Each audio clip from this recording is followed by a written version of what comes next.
High বন্ধুরা, আজকে আমি নিয়ে চলে আসছি একটা সুন্দর মিষ্টি লাউ রেসিপি। খুব সহজ, আপনারা বাড়িতে এমনিতেই বানিয়ে নিতে পারবেন। অনেক টেস্টি, অনেক স্বাদযুক্ত একটা রেসিপি। সবার আগে নিয়ে নিচ্ছি লাউ, মিষ্টি লাউ। আমি এইভাবেই কেটে কিনে নিয়ে এসেছি। একে আমি আজকে বানাবো, কীভাবে বানিয়েছি তো চলো লাস্ট পর্যন্ত ভিডিওটা দেখে নেওয়া যাক। তো আজকে আমি মিষ্টি লাউটাই বানাবো। সবার আগে আমি কেটে নিয়েছি, পিস পিস করে কেটে নেবেন আপনাদের সুবিধা মতো। এবার আমি যা যা কাটার বের করিয়ে দেবো, আর চাল চামড়াগুলোকে ছিলে দিতে হবে। এবার আমি মিডিয়াম সাইজ করে কেটে নেব, পিস পিস করে মিডিয়াম সাইজ করে কেটে নেব। এরকম করে আমি সবগুলো এক এক করে কেটে নিয়েছি,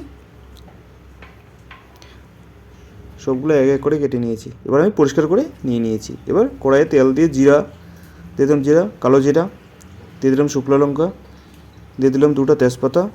এবার তাকে ভেজে দিয়ে দিব সেই মিষ্টি লাউকে দিয়ে সুন্দর করে তাকে ভাজতে হবে। একটুখানি ভেজে তাকে ভাজার জন্য আবার দিয়ে দেবো লবণ, দিয়ে দেবো স্বাদ মতো চিনি, আপনারা স্বাদের জন্য চিনি ইউজ করতে পারবেন। দিয়ে দেবো হলুদ। উল্টে পাল্টে সুন্দর করে দিয়ে দেবে শুকনো লঙ্কার গুঁড়ো। তাকে আবার ভালো মতো নাড়বো, উল্টে পাল্টে। এবার দিয়ে দেবো আমি কিছু আদা রসুনের পেস্ট। তাকে দিয়ে আবার সুন্দর করে নেড়ে দিয়ে দেবো সিদ্ধ করার জন্য জল।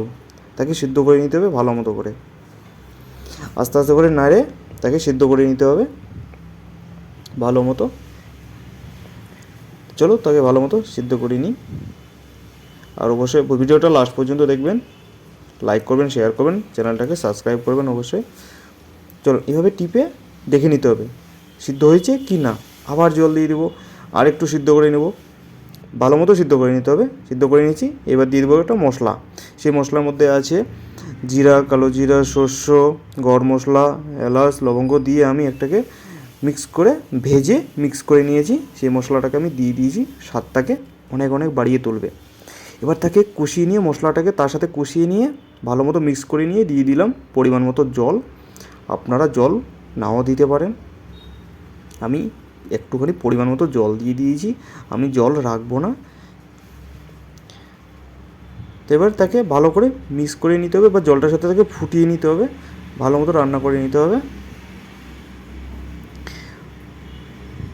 রান্না আমার কমপ্লিট। আমি গ্রেভি বেশি রাখবো না, নাড়ে আপনারা আপনাদের পরিমাণ মতো গ্রেভি রেখে দিতে পারেন। আমি আমার পরিমাণ মতো গ্রেভি রেখে দিয়েছি। এবার আমি উঠিয়ে নেব। চলো ভিডিওটা লাস্ট পর্যন্ত দেখা যাক। আর অবশ্যই লাইক, শেয়ার, কমেন্ট, সাবস্ক্রাইবটা অবশ্যই করবেন। চলো আমি এক এক করে উঠিয়ে নিলাম। এবার চলো খেয়ে দেখবো কীরকম হয়েছে, বা টেস্টটা কীরকম হয়েছে, সত্যি ভালো কি খারাপ। সিদ্ধ হয়েছে অনেকটাই, বা খেতেও অনেক স্বাদ, সত্যি অনেক টেস্টি। আপনারা অবশ্যই ট্রাই করবেন। আর ফুল ভিডিও দেখার জন্য অনেক অনেক ধন্যবাদ।